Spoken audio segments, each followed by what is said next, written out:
In the hush of a forgotten century, before fear walked the streets in plain view, Europe breathed in quiet, uncertain peace. The year was 1346, and the land stretched beneath a soft evening sky, cobbled towns tucked within green hills, winding rivers gently passing through valleys where oxen plowed fields, and villagers carried bundles of firewood toward hearth-lit homes. Life moved slowly then. Each season followed the other like a lullaby. Spring brought fragrant meadows and the songs of birds returning home. Summer warmed the soil and hearts alike. Autumn colored the forests in gold, and winter wrapped the land in snow and stillness. But in this delicate rhythm of life, there were murmurs, gentle at first, of something stirring far away. Not in the fields or forests of Europe, but beyond the seas, along the Silk Roads, and through the vast stretches of Central Asia. Stories came with travelers, with merchants bearing spices, silks, and now, rumors. They spoke of villages that had fallen silent. Of entire caravans that vanished between oases. Of strange swellings and dark bruises upon the skin, mysterious signs that no healer could soothe. But these whispers were like mist, light, far off, and quickly forgotten in the warmth of the hearth.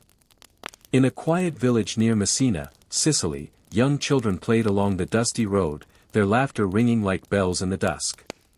Chickens clucked near the wooden doors of stone cottages. An old woman stirred a pot of lentils, humming an ancient tune, while her grandson watched the stars rise in the sky. The people lived close to the earth, planting, harvesting, baking, praying. Most never traveled far beyond the village borders. Their world was small but familiar. Monasteries sat atop hills, where monks copied sacred texts by candlelight. Churches tolled bells at dawn and dusk, and market days brought bustle and cheer.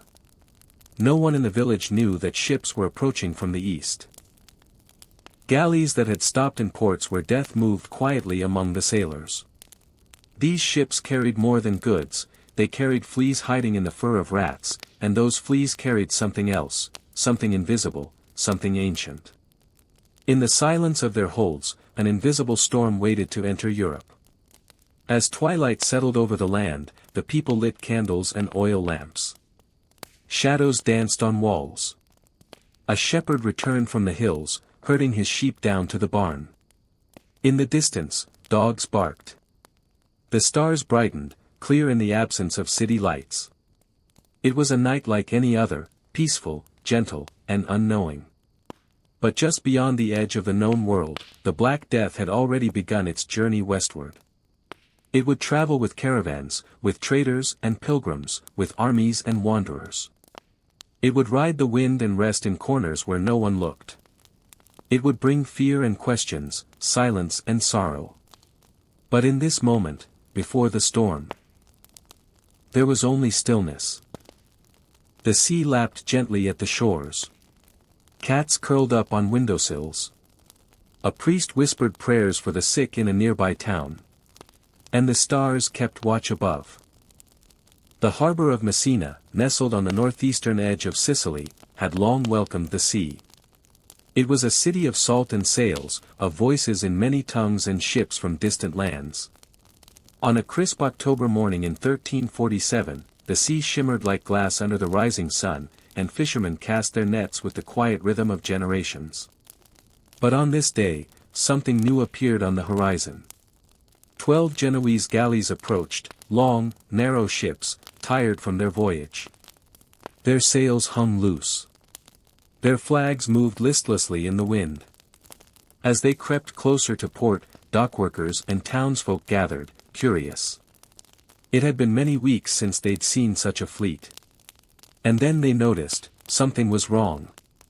The ships drifted rather than sailed. No shouts came from the decks. No laughter or orders or trading songs. Only the groan of wood against the tide, the creak of tired rigging, and the slow thud of a rope thrown ashore. When the first dockhand stepped aboard, the air smelled strange. Sour and heavy. Bodies lay strewn across the deck, some curled as if asleep, others stiff and cold. Rats scurried between ropes and barrels. Sailors who still lived were pale and fevered, their skin marked by dark swellings, the buboes, tender, painful, and unnatural. The people of Messina recoiled. They had never seen anything like it. Within hours, the ships were ordered to leave. But it was too late. The wind had carried the disease ashore. The rats disembarked without invitation, seeking shelter in the alleys and cellars of Messina. The fleas rode unnoticed on their backs, tiny carriers of death. That night, the streets were quiet again. The bells rang for evening mass. The sun set over the bay, painting the sky in soft oranges and purples. But within homes, fear had begun to whisper. A merchant's wife developed a fever. A monk collapsed during prayer. A baker's son found a dark spot on his neck that he could not explain. The city's healers were baffled. They tried herbs, oils, and prayers. Nothing worked. Word spread quickly. Travelers fled inland, hoping to escape whatever had arrived on those cursed ships. But they carried it with them. Beyond Messina, other ports watched with unease. Naples, Venice, Marseille, all would soon face the same silent invasion. Europe's great cities, walled and proud, could not keep out the storm that crept from ship to street, from skin to skin, from breath to breath. In the days that followed, Messina changed. Doors closed and stayed shut. Markets emptied. Churches filled with prayers and mourning. The laughter of children faded.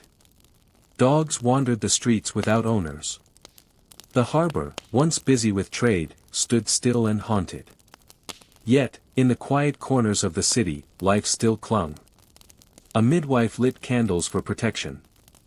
A scribe wrote letters to a distant brother. A boy stared out his window, watching for more ships, wondering if the sea could ever be trusted again. And above them all, the sky remained unchanged, calm and vast, as if it, too, had no answers. The plague had arrived in Europe. It would not leave quickly. But in this moment, the city held its breath, not knowing how deep the shadows would fall, or how long the night would last. And as the stars blinked into view above the darkening bay of Messina, one thing was clear. The world had changed.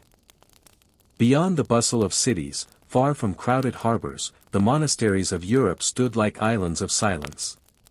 Made of cold stone and humble timber, they dotted the countryside, hidden among forests, resting in misty valleys, perched high on rugged cliffs. Their bells marked time. Their walls held centuries of quiet devotion. One such monastery, nestled deep in the hills of southern France, remained untouched by outside news. The monks within followed the rule of Saint Benedict: prayer, study, labor, and silence. Their days passed in routine, early rising, soft chanting, tending gardens, copying sacred texts by flickering candlelight. But even here, where the world felt far away, the Black Death would find its path. It came not with fanfare or thunder, but on the wheels of a modest cart. Brother Etienne had returned from Toulouse. He brought supplies, parchment, beeswax, dried figs, and news. He spoke of fear in the markets, of bodies burning outside city walls, of physicians wearing masks shaped like birds. The others listened in silence, brows furrowed beneath rough wool hoods. They prayed that their solitude would shield them. They closed their wooden gates. Visitors were turned away. Letters from neighboring abbeys arrived, some spoke of illness, others of silence, of unanswered replies. Then Brother Martin grew pale. At first, it seemed no different than the fever that sometimes followed long nights in the cold. But soon, the swelling appeared, just beneath his arm, dark as a bruise, hot to the touch. He grew weak quickly. His prayers faltered. His breathing became shallow. The others tended him as best they could. They bathed his brow, whispered Latin psalms into the night, and kept candles lit by his side. But within 2 days, Brother Martin passed away. By week's end, 3 more fell ill. The scriptorium grew quiet. Pages of half-written scripture lay untouched. The herb garden was left untended. The great hall, once filled with soft chanting, echoed with coughs and hurried footsteps. Brother Anselm, the abbot, gathered the monks one evening in the candlelit chapel. His voice was soft, weary, but steady. "We do not know why the Lord has allowed this trial," he said, "but we must not abandon our faith, nor each other." And so they stayed. Even as the illness spread, even as their numbers dwindled, they chose to remain within the monastery walls. Some believed they were being tested. Others believed they were already blessed, to face death surrounded by brothers, in prayer and quiet. Each evening, they rang the chapel bell. The sound drifted into the hills like a gentle call, echoing into empty woods and over silent paths. One by one, the monks passed on. Some were buried in the monastery courtyard, beneath humble stones. Others were wrapped in woolen cloth and laid to rest in the forest, beneath whispering trees. No one came to take their place. No one brought news. The gates remained closed. And then, only one remained. Brother Etienne, who had brought the cart, now sat alone in the chapel, staring at the flickering flame of a single candle. He whispered prayers, not just for himself, but for his brothers, for the world, for the unknown future beyond the hills. Outside, the trees swayed gently in the wind. Owls called into the darkness. And the stars shone quietly above, watching over the earth with their ancient, patient light. The monastery stood still. No more voices. No more chanting. Just silence.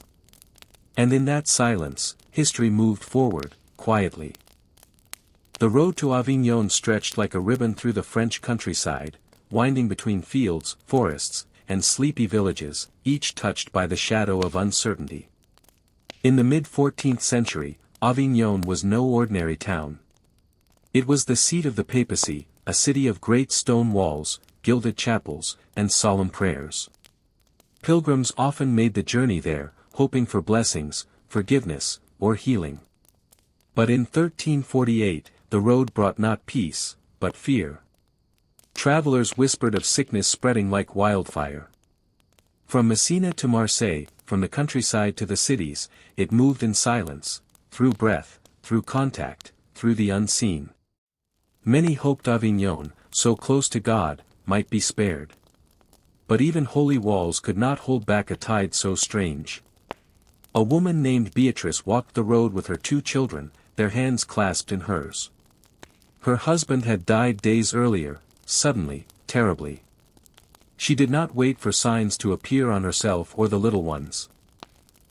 She only moved forward, toward the city she believed could protect them. Along the way, they passed wagons filled with goods abandoned in haste. Carts carrying the sick. Priests walking barefoot with crucifixes held high.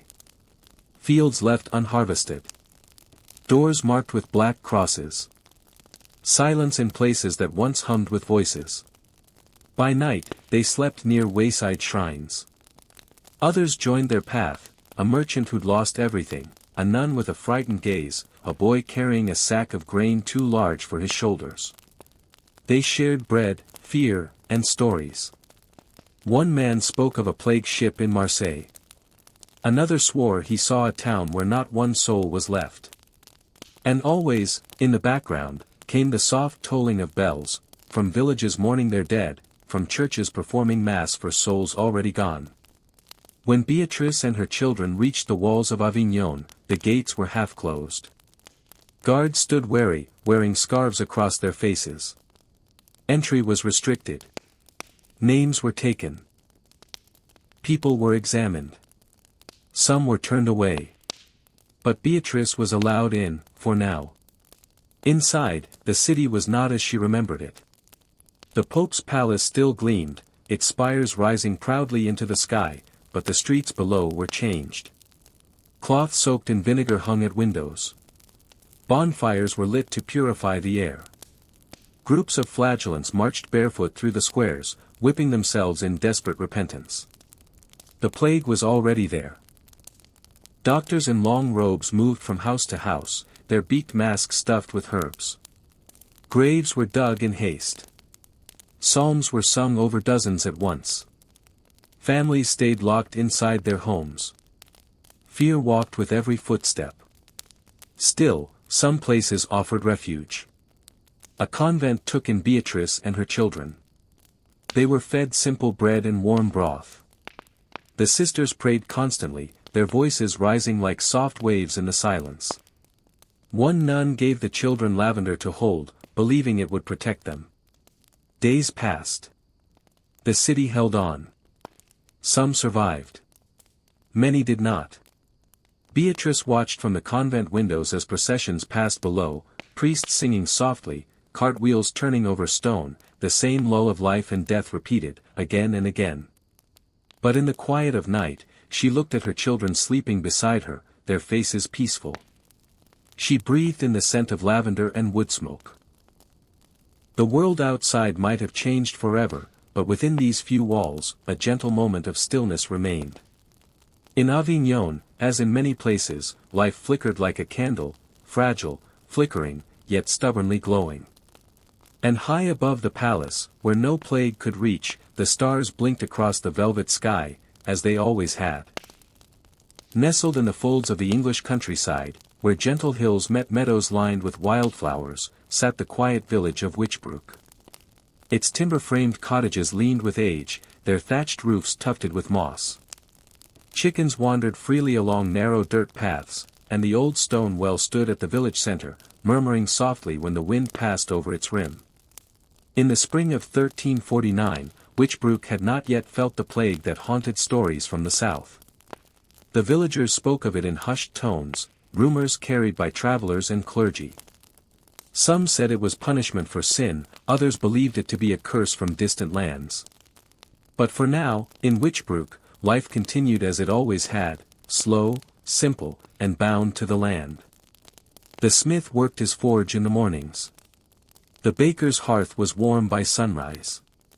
Children ran laughing through the fields, collecting stones and flowers.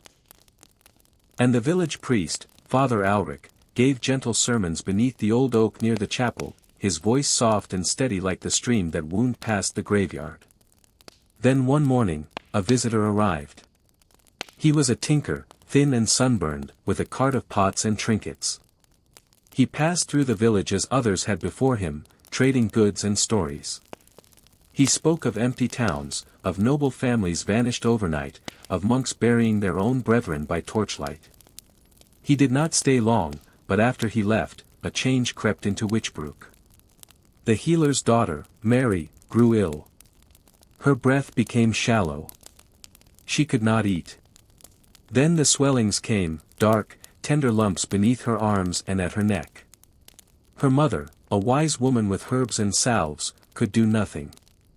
Mary died within 3 days. Others followed. A shepherd collapsed in the field, his dog howling beside him. The baker's wife fell ill and died before dawn. The schoolmaster buried 2 of his children before falling ill himself. Grief settled over Wychbrook like a slow-moving fog. The villagers tried everything. They lit fires at crossroads. They burned bundles of rosemary and hung them in windows. They rang the chapel bell each hour, praying for mercy. But the sickness moved as if with a mind of its own, slipping under doors, drifting on breath, finding even those who hid. Soon, the well stood still. The forge went cold. No one walked the lanes. In the quiet that followed, Father Ulrich remained. Each evening, he walked the village, reading aloud from his small, worn book of psalms. His voice, though frail, echoed gently against shuttered homes. He left bread at doorsteps. He tended graves, even as the ground grew crowded. One day, he stood by the great oak, alone, and whispered a prayer not for strength, but for peace. Around him, the wind stirred the grass. A single bird called from the hedgerow.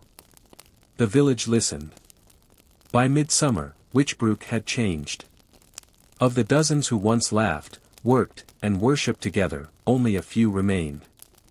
Some had fled, others had perished. But the land, steady and ancient, continued to breathe. The stream still sang over its stones. The oak tree still reached for the sky. And though silence now filled the air, it was not only sorrow, it was memory. A quiet remembering of those who had lived, and loved, and vanished into the mist of history. In time, the grass would grow tall again. The houses would be repaired. New voices would return. But the story of the Black Death in Witchbrook would be held in every stone, every field, and every whispering tree. Beneath the stars, life would go on. Softly. Quietly. As it always had. In the echoing streets of Europe's great cities, Florence, Paris, Prague, a strange new figure began to appear. Dressed in long black robes, with gloves on their hands and boots laced high, these men walked through alleys and chambers like shadows. But it was their masks that frightened and fascinated most. Shaped like the beak of a bird, long and curved, the masks gave them the look of creatures from an old dream. The beaks were filled with herbs, lavender, clove, mint, and camphor. It was believed the scents would purify the foul air, keep death at a distance. They were the plague doctors. And though they appeared calm, even stoic, behind their masks, they were not immune to fear. These men, sometimes trained in medicine, sometimes not, were sent by cities to help where others could not. They walked into homes no one else dared enter. They touched the sick when even families had fled. In one city, Padua, a doctor named Matteo kept a quiet journal. Each evening, by candlelight, he recorded the day's sights in careful script. Today, he wrote, I saw a child coughing blood in her mother's arms. The mother had no symptoms yet. I left them bread and a bottle of rose vinegar. I prayed. The next day, I walked through the Via del Rose. 5 homes, all silent. In one, a woman rocked back and forth with no words. Her husband and 3 sons were already gone. I did not know what to say. I simply sat beside her until she slept. And on the 3rd. My mask grows heavy. The scent of time no longer covers the stench of death. I can feel it in my bones. And yet, I will return tomorrow. The robes the doctors wore were meant to protect them. The outer garments were waxed, to repel infected droplets. They carried canes, not only for walking, but to gently lift the sheets of the dead, to keep a distance when examining the sick. Some tied garlic around their waists. Others carried amulets or charms. In Paris, a physician named Blanche wrote to her sister in the countryside. Her handwriting was small, but graceful. I do not know how many I have treated now. Perhaps hundreds. The children suffer most. I try to be calm, to whisper prayers even as I feel my hands tremble. At night, I remove the mask and cry behind the shutters. The city is so quiet now. The churches ring bells only for funerals. Still, they continued. Because someone had to. Some plague doctors believed they could cure. Others knew they could not.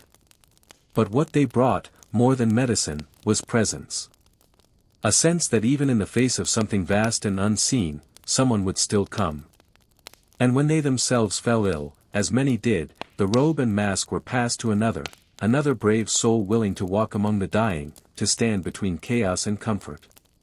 The image of the plague doctor, strange, eerie, almost unreal, would live on in paintings, stories, and nightmares. But in truth, behind the leather and linen, there were ordinary people, doing what they could in an extraordinary time. And as the moon rose over city rooftops, and the wind carried the scent of rosemary and burning herbs, a doctor with a lantern in hand walked through the empty streets, alone, masked, and silent, yet not forgotten. High in the hills of Bavaria, hidden among thick pine forests and quiet streams, there lay a town named Falkenwald. It was neither large nor grand, just a scattering of stone homes, a modest church with a wooden bell tower, and a town square where farmers sold eggs and fresh bread. The air was crisp even in summer, and the people lived by the rhythm of the land. Falkenwald had always been peaceful.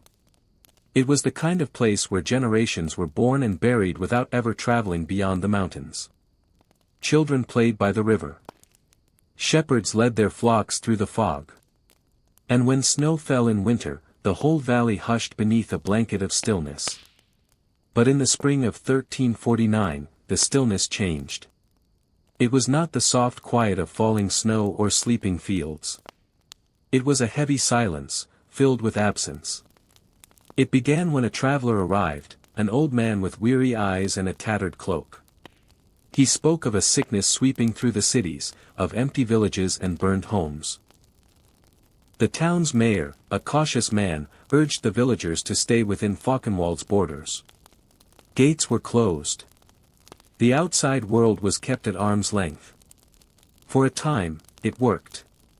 While other towns suffered, Fauconwald remained untouched. Prayers were held daily. The church bell rang each evening, a soft reminder of hope.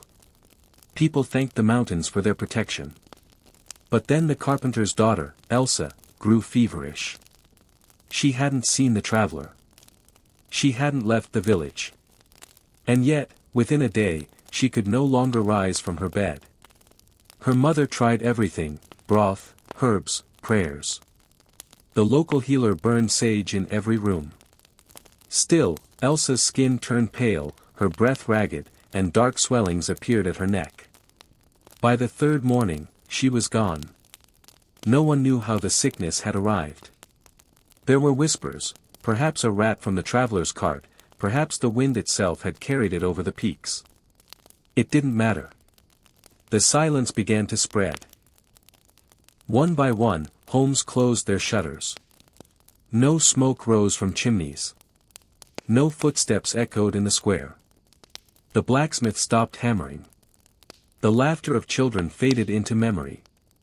Even the animals grew quiet, as if sensing something in the air. The church bell, once a steady comfort, rang less and less. Father Matthias, the town priest, kept a small book of names, marking each loss with a simple cross.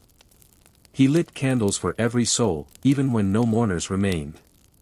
In the end, he rang the bell alone, until his arms grew too weak to lift the rope. By midsummer, Fauconwald was a town without sound.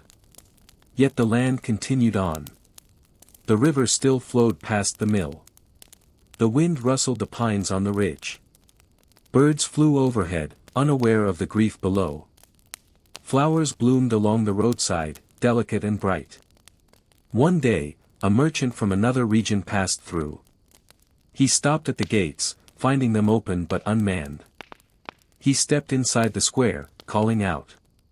No answer. He walked the empty lanes, saw doors ajar, tables left half-set, and toys scattered in the grass. He left quickly, crossing himself, whispering a prayer as he descended the mountain path. Fauconwald would not be resettled for many years. But the silence it carried left an imprint, like snow that remembers each footstep, even after the walker has vanished. And so, in the hills where pine trees sway and rivers still sing, the memory of Fauconwald lives on, a gentle story of quiet lives and quiet endings, wrapped in the hush of history. In the year 1349, in a modest home beside the river Rhone, a young scribe named Lucien lived alone. His fingers were stained with ink, and his windowsills were lined with feathers he had fashioned into quills. He worked by candlelight, copying legal documents, letters, and scripture onto parchment for the town of Alls. Before the plague, Lucien's days had a comforting rhythm. In the morning, he would walk to the square for bread. By midday, the scent of lavender would drift through his windows. And each evening, he would sit at his wooden desk, writing letters for others, old men dictating messages to children far away, lovers separated by distance, merchants trying to settle debts. He had a quiet heart, Lucien. A man of few words, yet full of kindness. He spoke gently and listened deeply.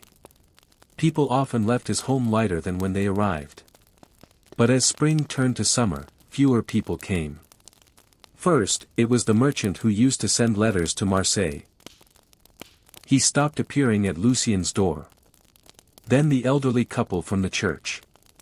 Then the midwife. The streets grew quieter.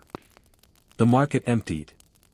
And one morning, when Lucien went to the baker, he found the shop locked, the hearth cold. The plague had reached Alls. Lucien did not flee.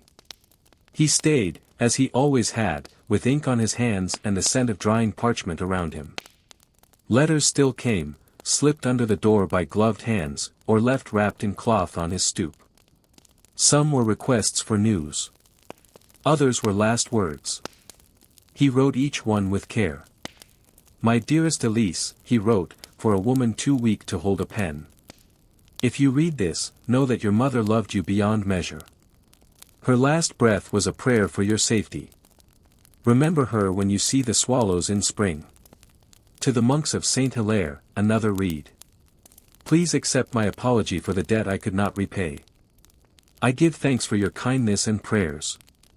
I go now into God's arms, with hope." But the replies never came. Lucien continued writing. Day after day. Letter after letter. He stored them carefully in a chest near his bed, waiting for messengers who no longer wrote. Waiting for carriages that never came. Soon, there was no one left to bring messages.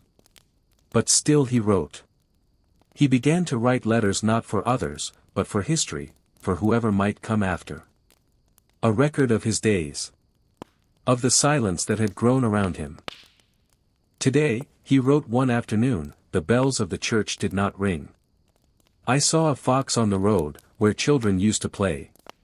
The air smells of smoke and rosemary. I am not afraid. But I am very, very still. His final letter was not addressed to anyone. It simply read. If you find these words, know that we were here. That we lived. That we loved. That even in the shadow of this great sickness, there was kindness. There was hope. There was silence, yes, but never emptiness. Many years later, when the plague had passed and people began returning to the cities, a traveler entered Lucien's home. Dust coated the floor. Vines crept through the shutters. And in the quiet room by the river, a chest full of letters waited patiently. The traveler did not know the names in those letters. But they sat for hours, reading each one, softly, reverently, until the candle burned low. Outside, the river flowed on. Calm, endless, and silent. But now, someone remembered. In a windswept village on the coast of Wales, where the sea whispered against black rocks and gulls called through the fog, there was a small cottage orphanage run by a woman named Moira.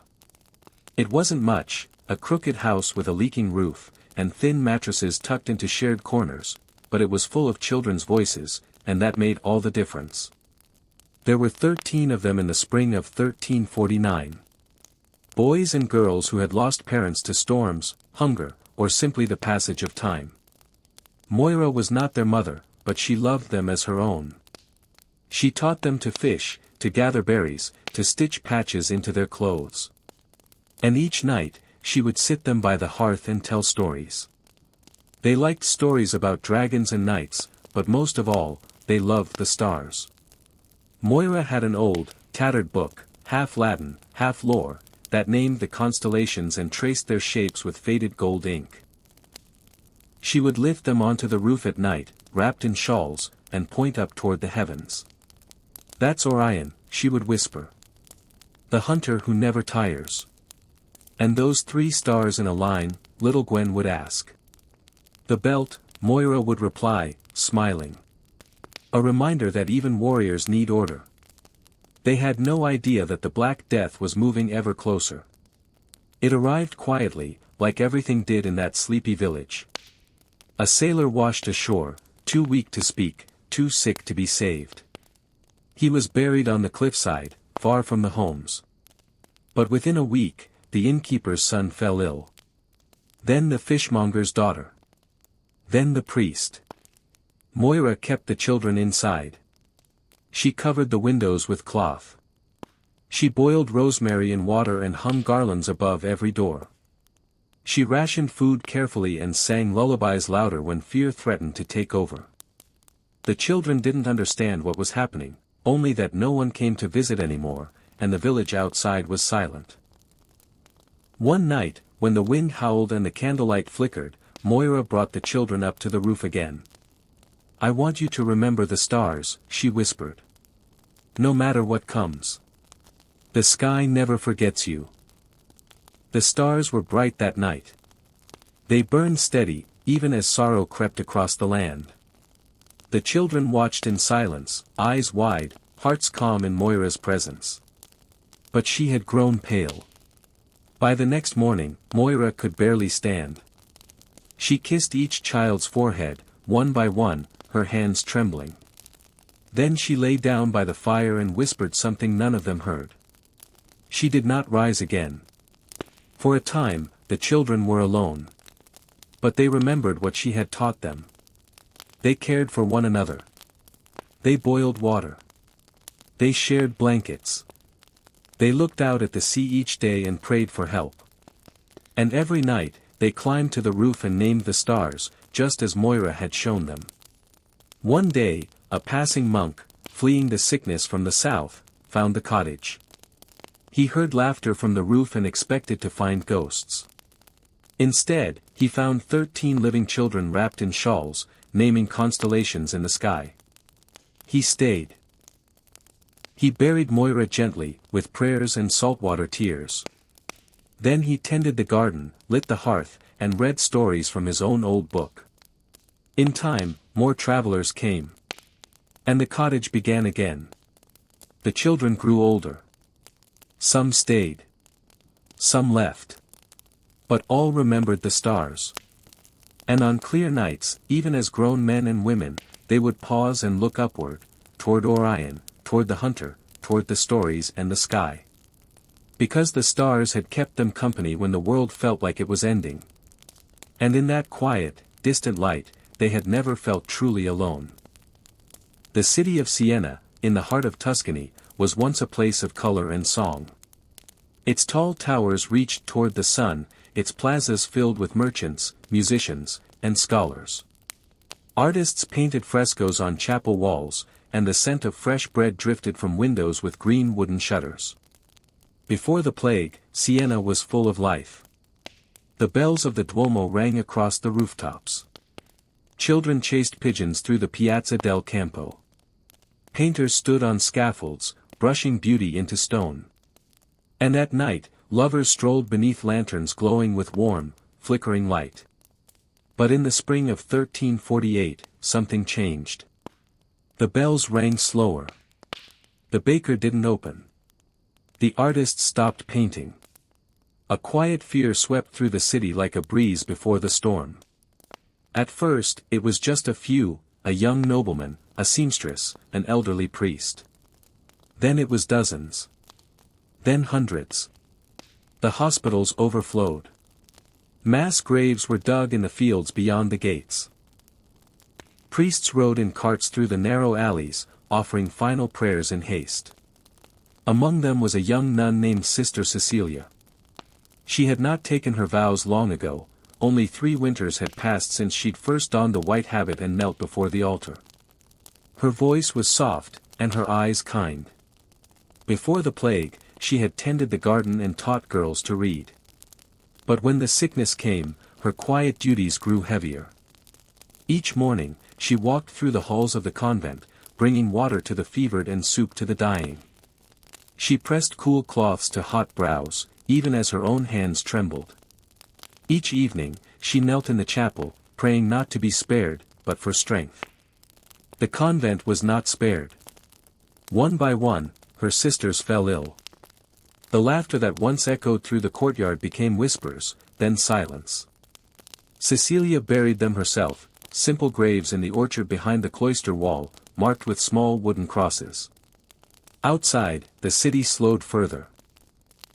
Shops stayed shuttered. Bells rang too often. Pigeons now wandered the empty square with no children to chase them away. The streets of Siena, once so alive, stood still in the golden light of afternoon. And through it all, Cecilia remained. She began to write. Not sermons or prayers, but a diary, a quiet record of what she saw, what she felt, and what she feared. Her handwriting was delicate, her words full of softness. Today, I stood in the empty chapel. The sun touched the floor where the choir once sang. I sang alone. The notes did not echo. 2 children were left at the gate. I took them in. They were frightened, but they smiled when I offered them honeyed bread. For a moment, I remembered joy. I dreamt of Siena full again, of laughter in the streets, of bells that ring for weddings, not funerals. When at last Sister Cecilia grew ill, she returned to the chapel one final time. She placed her journal beneath the altar, lit a single candle, and whispered a hymn into the quiet air. She did not write again. Years passed. Long after the plague had passed through Siena like a shadow at dusk, the convent doors were opened once more. Inside, among the dust and ivy, her journal was found. People read it slowly, with reverence, as if her words could still echo through the marble halls. And in the city outside, life began to return. A boy played his lute in the square. An old woman sold olives in a small wooden stall.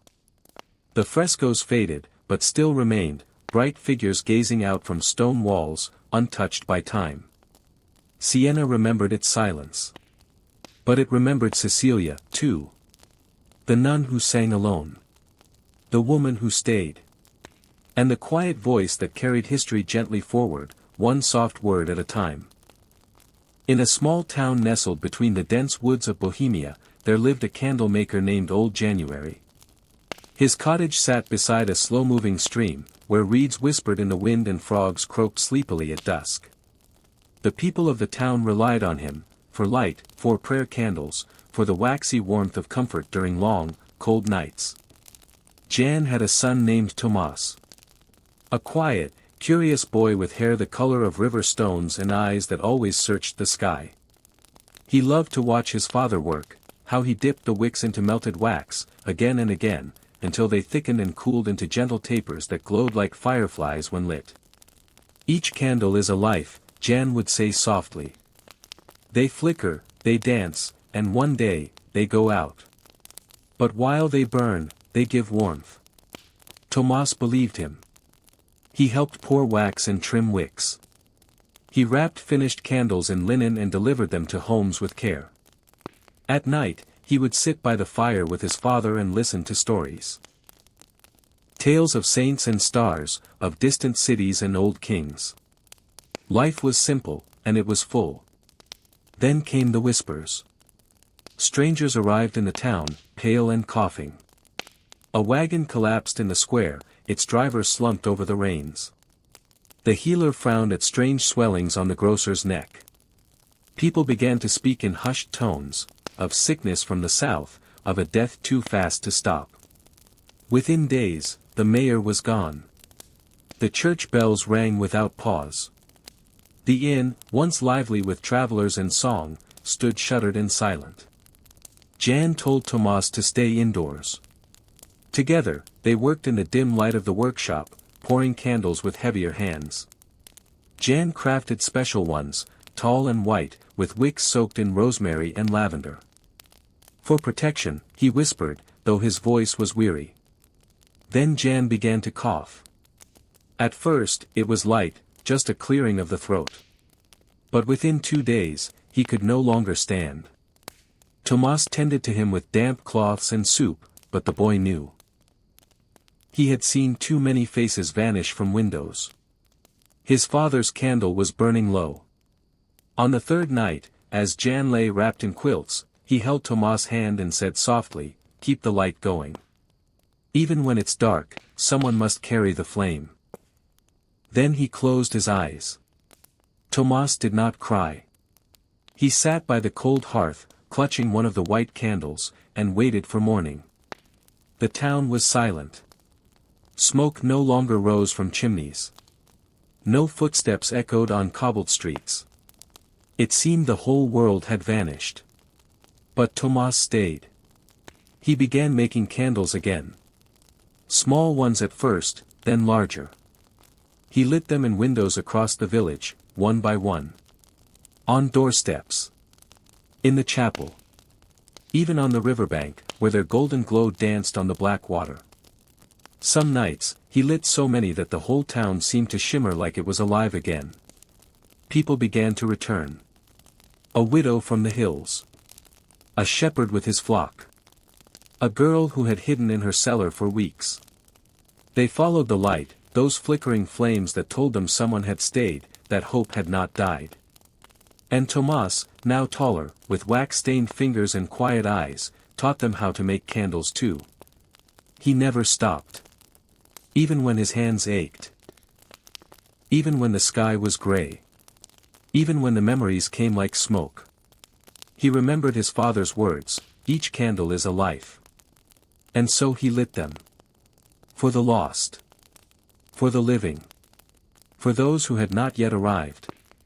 And the village remembered. Every year, on the day the plague had ended, the townsfolk would gather by the river with candles in hand. They'd light them all at once and place them on little wooden rafts. Dozens of flickering lights drifting gently downstream under the night sky. They called it Tomas Vigil. And in every flame, they saw love.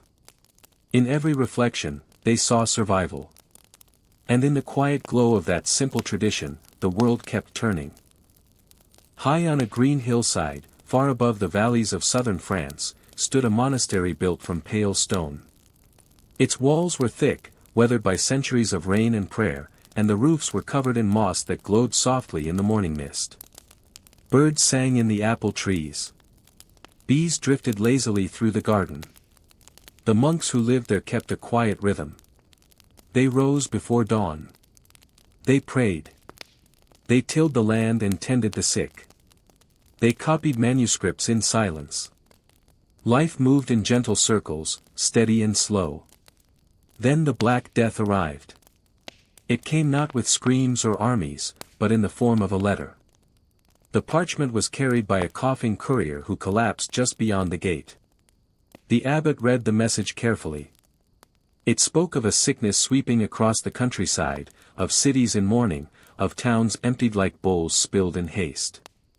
Brother Etienne, the youngest of the monks, stood near the doorway, listening. He was only 20, with a heart full of questions and hands still calloused from learning to plow. He loved tending to the herb garden and illuminating manuscripts with golden ink. He had never seen war or plague. Until now. The abbot called a meeting. The brothers gathered in the scriptorium, candles flickering along the stone walls. The air was heavy, not with panic, but with a solemn knowing. They had read of plagues in old books. Now, they would write of one themselves. We will remain, the abbot said gently. This monastery has stood for 400 years. We will not abandon it. Nor those who come to us. And so, they prepared. Brother Etienne and others ground herbs into powders. They boiled vinegar and rosemary. They built extra cots in the infirmary. They lit candles before every icon and prayed with slow, measured breath. Within days, people arrived. The sick, the frightened, the forgotten. The monastery gates, once closed to the world, now opened every morning. The monks wore cloths soaked in myrrh over their mouths. They carried water to the weak. They buried the dead beneath the olive trees. Etienne's hands never stopped moving. He wrapped wounds with linen. He read psalms to the dying. He wrote down names, even when no one else remembered them.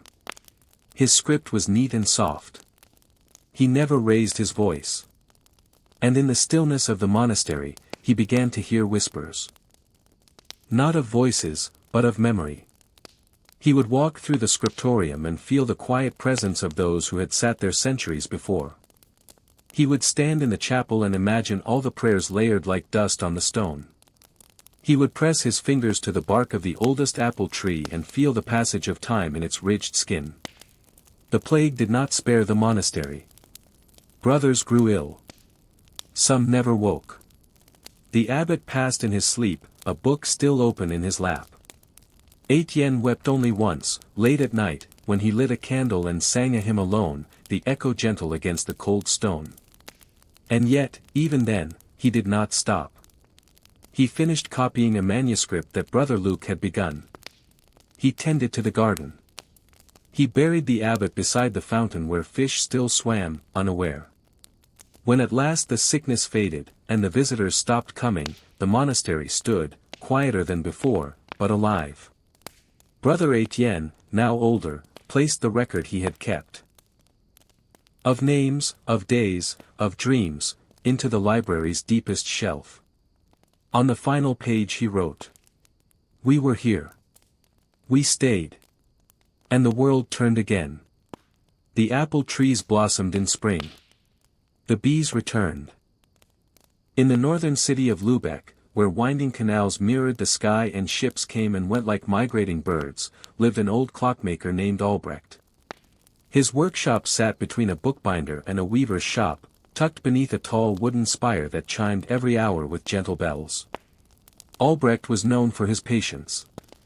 He worked with gears smaller than peas, winding springs and polishing brass with delicate hands. People said he could fix any timepiece, no matter how broken. But he rarely spoke. Years of listening to ticking and chiming had taught him the language of silence. He lived alone, save for his daughter, Lena, a girl of 17 with ink-stained fingers and a voice like birdsong.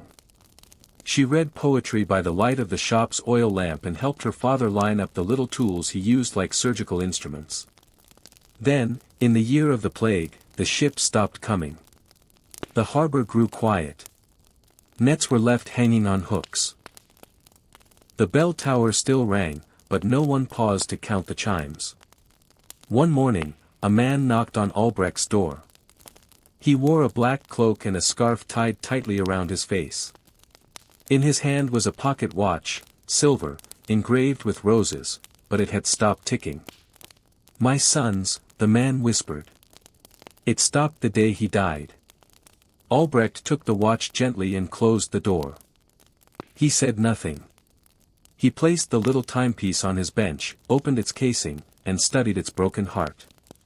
Inside, he found a single black hair caught in the gears, too fine to be seen without magnification. He removed it, adjusted the tension spring, and the ticking returned. He wrapped it carefully in velvet and placed it on a shelf. The man never came back. More people brought him broken things. Clocks whose hands had frozen. Sundials with cracked faces. Music boxes that no longer sang. Some held memories too painful to keep, and they left them behind. Albrecht never charged them. He just fixed and waited. Meanwhile, Lena took to keeping time in another way. She wrote in a journal, a single sentence each hour. Sometimes it was the sound of footsteps passing. Other times it was a bell, a sigh, or the rustle of paper in the wind. "To remember," she said. "In case it all goes quiet." But one evening, she coughed. Then again. And Albrecht, who had survived everything in silence, famine, fire, even war, felt something in his chest come loose, like a spring unwinding. He tried every remedy. Herbal steams. Broths. Warm stones. Nothing slowed the fever. Lena slept beside the ticking clocks, her journal open on the counter. Albrecht sat beside her. And for the first time in decades, he spoke. Just a whisper. "You are my song." She smiled. Then slept.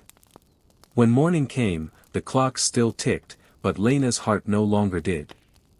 Albrecht carried her gently to the garden behind the shop and laid her beneath the linden tree where she used to hum in summer. He placed a sundial above the grave, its shadow long in the morning sun. And then he stopped repairing clocks. Instead, he made one last creation. It took weeks, maybe months. No one knew, for he kept the doors shut and the windows dark. But those who passed by could hear soft tapping, filing, winding. And eventually, one clear chime. When he opened the shop again, the townspeople stepped inside and saw a clock unlike any other. It was tall, with a face of silver and wood carved with roses, stars, and ships. Around its edge were not numbers, but verses, fragments of poems and Lena's hourly sentences. When it chimed, it played her voice, recorded faintly from an old music box. Time moves gently. People came just to hear it. They stood quietly, hats in hand, and listened. And though Albrecht never spoke again, his silence no longer felt empty. It ticked with memory, with grief, with love too deep for words. In the heart of the city, in the heart of the silence, a clock marked time for those who had lost so much. Far to the east of the great cities, nestled between low hills and quiet riverbanks, sat a crumbling manor house nearly swallowed by ivy. Its shutters were warped, its garden wild, and its once grand halls now echoed with the footsteps of just one inhabitant, a young woman named Amara. She had once lived there with her family, her father, a physician, her mother, a gentle soul who played the harp, and her little brother, who had filled the corridors with laughter. But the plague had come like a shadow slipping under the door, and one by one, the voices in the house had fallen silent. Now, only Amara remained. She wore a dark wool cloak even inside the house, for the cold had crept into the stones. She moved from room to room like a ghost in reverse, not someone lost to the past, but someone holding fiercely on to what had been. She lit candles in empty bedrooms. She played the harp, softly, in the drawing room. And every morning, she wrote a letter. She had no one to send them to. The letters were addressed to her mother, her father, her brother, and to strangers she imagined far away, farmers, merchants, nuns, sailors. She wrote them all in the same delicate hand, folding each into a square and sealing them with the last of the red wax. "I fed the birds today," she wrote to her brother. "You would have loved how bold the little robin has become. To the nun I will never meet," she penned. "Do you hum when you work? I like to think you do. Perhaps in another world, we would have hummed the same tune." Sometimes, she tucked dried flowers or feathers into the letters.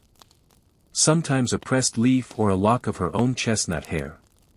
Then she placed them in a wooden chest by the window, stacked in tidy rows like memory bricks. Outside, the village lay abandoned. No smoke rose from chimneys. No cartwheels creaked. The old chapel bell no longer rang. But Amara still walked the road from her house to the village square once a week, carrying a basket filled with letters and bread she baked from old supplies. She left the letters in the chapel's pews, along the well's stone rim, on the doorstep of the blacksmith's shop. She never saw anyone pick them up. But one day, something changed. She arrived in the square to find one of her letters gone. In its place was a fresh daisy, still dewy from the morning air. Amara stood very still. She turned slowly and looked at the well, at the rooftops, at the forest's edge beyond the fields. No one was there. The next week, another letter had vanished. In its place, a small bundle of wild herbs tied with string. Weeks passed. The letters continued to disappear, and small gifts appeared in return. A piece of blue cloth. A tiny wooden horse. A note written in careful, blocky handwriting. "Your words are sunlight. Please don't stop." Amara wept that night, not out of sorrow, but from a release she hadn't known she needed. So she kept writing. She wrote of stars, of winds through the shutters, of how the house still smelled faintly of cinnamon. She wrote about loneliness, yes, but also about hope. Of little things, warm bread, candlelight, the comfort of a blanket pulled up to the chin. And on the edge of the plague-touched world, her letters floated like petals on a quiet pond, reaching places she could not see, people she would never meet. They were small things, soft things, but powerful. When at last spring broke the long, bitter winter, and green returned to the hills, Amara walked into the village square and found something waiting on the chapel steps. A basket. Inside, dozens of her letters, read, folded, cherished, and beneath them, a single piece of parchment that read. "When the world was silent, you kept speaking. You reminded us we were still here." Amara clutched the note to her chest and looked to the sky, where the clouds moved slowly, like breath returning to a weary earth. And she whispered, "We are still here." In a quiet coastal town where gulls circled above and salt clung to every stone wall, there stood a bell tower older than any map could recall. The tower rose above the town square like a lone sentinel, its weathered stones touched by centuries of wind, rain, and prayers. Its bell, cast in iron and aged to a warm bronze hue, had tolled every hour without fail, for weddings, for harvests, for storms, and for sorrow. The man who kept the bell tower running was named Elias. He was tall and wiry, with a graying beard and kind eyes that had seen too much but never looked away. He had been the bell keeper for 40 years. Before him, it was his father. Before that, his grandmother. The tower had always belonged to their family, not in name, but in care. They didn't own it, not really, they simply listened to it. When the plague came, it arrived slowly in the port, in whispers and locked doors. Then it moved like a tide, quiet but unstoppable. Within a month, the market was closed. The children no longer played in the square. The church doors stayed shut, and the air itself seemed heavier, thick with silence. But the bell still rang. Elias kept climbing the spiral steps each morning and each evening, lantern in hand, boots scuffing against cold stone. He pulled the heavy rope with steady rhythm, letting the sound drift over rooftops, across the hills, and out to sea. It was a sound that reminded the town, someone is still here. He began tolling it differently. 3 chimes at sunrise, for those who had survived the night. 1 single toll at noon, for those who had not. 7 slow, echoing chimes at dusk, for peace, for rest, for memory. No one had told him to do this. He simply knew. In the stillness that surrounded the town, people began to listen more closely. Some stood in their windows. Others paused mid-task and placed their hands over their hearts. The bell became a voice when words were too heavy to carry. One evening, a child left a bundle at the tower's base, a daisy, a seashell, and a note written in crooked letters. "Thank you for the sound." Elias knelt by the bundle and closed his eyes. He had not spoken to another soul in days, but here was something real. He took the note and placed it in his breast pocket. The seashell he kept on the tower windowsill. From that day forward, small gifts began appearing. A loaf of bread wrapped in cloth. A stitched handkerchief. Dried lavender. The people, though distant from one another, were speaking in offerings. And Elias kept ringing the bell. One morning, he woke to find his hands trembling. The rope felt heavier than usual. His legs, slower. He made the climb, slower than ever before, stopping often to breathe, leaning against the stone. He reached the bell platform and stood in the wind, face turned to the horizon. He pulled the rope. The bell rang. And then, he rested. Elias passed quietly that night, seated in his wooden chair beside a candle still burning low. On his chest lay the note from the child. In his hand, the seashell. When dawn broke, and the bell did not ring, the town held its breath. But then, soft footsteps echoed on the spiral stairs. A girl, no more than 16, appeared at the top, wind blowing her braid across her shoulder. She reached for the rope with reverent hands and gave one steady pull. The bell rang. The people below lifted their heads. And so it continued. A new hand carried the sound forward, just as Elias had done, just as all who came before him. The bell did not belong to one person. It belonged to everyone who had listened. Everyone who had needed a rhythm in the silence. Everyone who had needed hope. Beyond the city walls, hidden behind a tangle of stone fences and overgrown hedges, there lay a quiet garden. It was not a grand garden, there were no fountains, no clipped hedges or statues. But it was alive in the deepest sense of the word. Every corner brimmed with green, thyme spilled over paths, violets peeked from the base of oaks, and rows of rosemary swayed gently with the wind. This was the apothecary's garden, and it belonged to a woman named Magda. Magda had hair the color of iron and fingers stained with crushed leaves. She had lived on the edge of the city for decades, tending her herbs, mixing her tinctures, drying roots in the rafters of her cottage. People whispered about her, some said she had been a nun, others claimed she came from the mountains. No one really knew. But when illness struck, they always found their way to her gate. Even when the plague arrived, Magda never left her garden. She refused to enter the city. Instead, she set up a low table by the path with tiny parcels wrapped in linen. Each was labeled in neat, looping script: willow bark for fever, sage for sorrow, mint for stomach. Villagers would leave coins or food in a basket and carry away her remedies. But the truth was, Magda knew there was no cure. Still, she worked. She worked with the quiet, unshaken patience of someone who understood that healing was not always about saving a life. Sometimes it was about easing a breath, softening the pain, giving a moment of calm in the long storm. Her little garden became a sanctuary. Bees hummed in the lavender. A black cat slept in the sun-dappled corners. Birds came and went, unafraid of her slow movements. And Magda, each morning, would sit with her mortar and pestle and begin again, grinding, stirring, pouring, and pressing herbs between cloth. One day, a letter appeared on her table. No signature, just a line in careful handwriting. My son smiled for the first time in weeks after drinking your tea. Thank you. Magda read it twice, then folded it and placed it in a jar beside her workbench. It was the first of many. The jar filled slowly, notes of thanks, little drawings from children, tokens of gratitude, a feather, a polished stone, a lock of golden hair.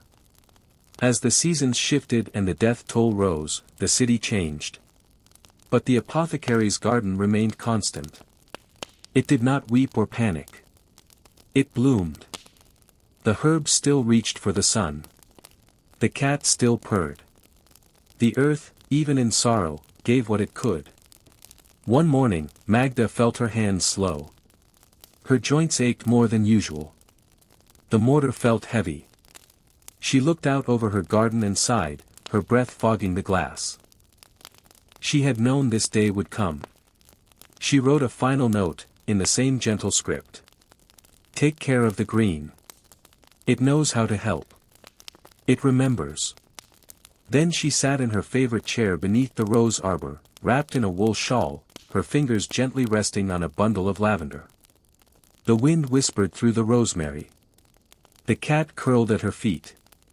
Magda passed with the same grace she had lived, with stillness, with purpose, and surrounded by life. Weeks later, a young woman appeared at the gate. No one knew her name, but she moved as if she belonged. She read Magda's notes, studied the garden, and began tending the beds. Quietly. Respectfully. Carefully. The apothecary's work did not end. It simply changed hands. And in that quiet garden, where leaves stirred like lullabies and healing hung on the breeze, the legacy of soft care endured, even when everything else fell silent.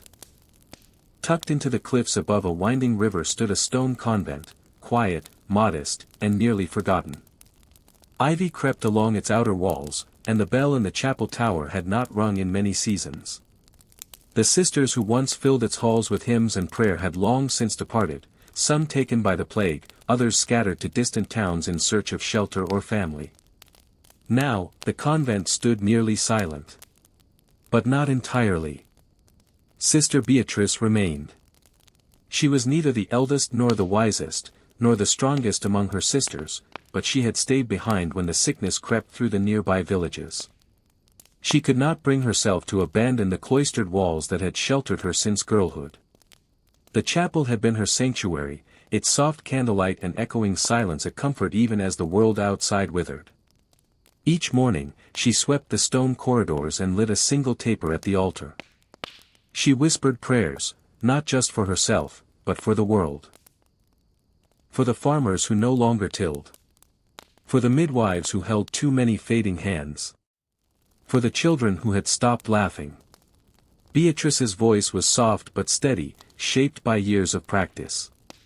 She sang sometimes, too, fragments of hymns, half-remembered lullabies, and verses only she recalled. Her songs drifted through the cold corridors like breath, barely touching the air, yet filling the space. The convent garden, once tended by a dozen hands, had begun to grow wild. Yet somehow, under Beatrice's quiet care, it did not fall into ruin. The rosemary bush still bloomed. The fig tree bore fruit, though fewer than before. Birds nested in the stone archways, unafraid of the woman in the grey veil who moved gently among them. One evening, she heard knocking. She opened the heavy door and found a boy, no more than 10, standing with dirt-smudged cheeks and wide, hollow eyes. He said nothing. She said nothing. But she opened the door wider, and he stepped inside. She fed him warm broth from her last carrots and let him sleep on a cot near the kitchen hearth. The next day, another child came. Then a girl with her grandmother. One by one, quietly and without explanation, the convent began to fill, not with nuns, but with the displaced, the lonely, the ones who had no other door to knock on. Beatrice never turned anyone away. She gave what she had: blankets, bread, stories, songs. The old cloister, which had once echoed with Latin prayers, now echoed with footsteps, laughter, and soft conversations. The convent was no longer empty. Beatrice created routines, just like before. Morning prayers were now replaced with morning chores. The chapel became a classroom. The kitchen buzzed with shared hands, someone kneading dough, someone chopping herbs, someone humming a tune. The children called her Mother Beatrice, though she never asked them to. One night, during a storm, the boy who had first appeared at the door sat beside her at the altar. Rain tapped on the roof like whispered questions. He looked up at her and asked, "Do you think the world will ever go back?" Beatrice thought for a long moment before answering. "No," she said gently. "But it will become something new. And we will be part of that." He leaned against her, and she placed a hand on his hair, as the candle flickered and cast its quiet glow. In time, others came to help. A young widow who once sewed for nobility. A merchant who could no longer travel but still remembered how to barter for flour. An old soldier with shaking hands who taught the children stories of stars and honor. The convent had become a haven, not sacred in the old way, but in a new, living way. A place where silence was shared, not empty. Where grief was held, not hidden. Where life, even small and fragile, was still honored. And Beatrice, the quiet sister who had stayed behind, never once rang the bell. She didn't need to. Her kindness had become its own signal. A soundless chime echoing through every soul she welcomed, every bread loaf she shaped, and every lullaby she sang in the fading light. In a small hilltop village, nestled between meadows and mist, stood a chapel with a single weathered bell. It had hung there for generations, suspended from a wooden frame, creaking in the wind. The villagers called it St. Gabriel's voice, for when it rang, it was said the sound reached even the lonely farms scattered far below in the valley. The bell ringer was a man named Elias. He was not a priest, nor a scholar, nor a healer. Just a man with wide shoulders and quiet hands who had rung the bell every day at dawn, noon, and dusk for nearly 30 years. It was his rhythm, his offering, and the village's heartbeat. But when the plague came, the sound changed. At first, Elias rang the bell louder, as if to keep the sickness at bay. He climbed the chapel steps each morning with purpose, pulled the rope with steady arms, and let the deep tones echo through the hills. But as the weeks passed, fewer people gathered to hear it. One by one, windows shuttered. Doors remained closed. The bakery stopped baking. The market stalls went empty. Even the children stopped playing beneath the old yew tree near the chapel. The silence grew thick, like fog rolling in, muffling footsteps and voices alike. Still, Elias rang the bell. He rang it for the farmers who no longer came to the well. He rang it for the women who once knelt at the pews. He rang it for the elders who used to warm their hands by the chapel fire. And then, one morning, he didn't. The rope hung still. The villagers noticed. Even in their fear, they listened. They strained their ears from behind locked doors. But the hill remained quiet. 2 days passed. On the third day, a boy no older than 12 crept up the stone steps to the chapel, holding a piece of bread and a worn scarf. He found Elias sitting by the bell, not ill, just weary. His hands rested in his lap. His eyes were red, not from sickness, but from grief. "I don't know who's left to hear it," Elias whispered. The boy didn't answer. He just sat beside him, offering the bread. That evening, the bell rang once, low, slow, and sorrowful. Then, silence again. In the days that followed, Elias began a different rhythm. He no longer rang the bell with regularity, but only when someone passed. One toll for each soul. It was his way of marking their memory. A soft note in the sky. A final whisper in bronze. And when he knew the name, he spoke it before he pulled the rope. Anna, who laughed in the fields. Old Tom, who carved wooden toys. Little Jonah, who danced when it rained. Each name rose with the bell's sound and disappeared into the clouds. People began to listen again, not from fear, but from a yearning to remember. Some wept. Some prayed. Some lit candles in windows. And still Elias rang, carefully, kindly.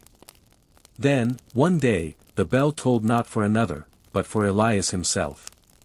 No one knew who rang it.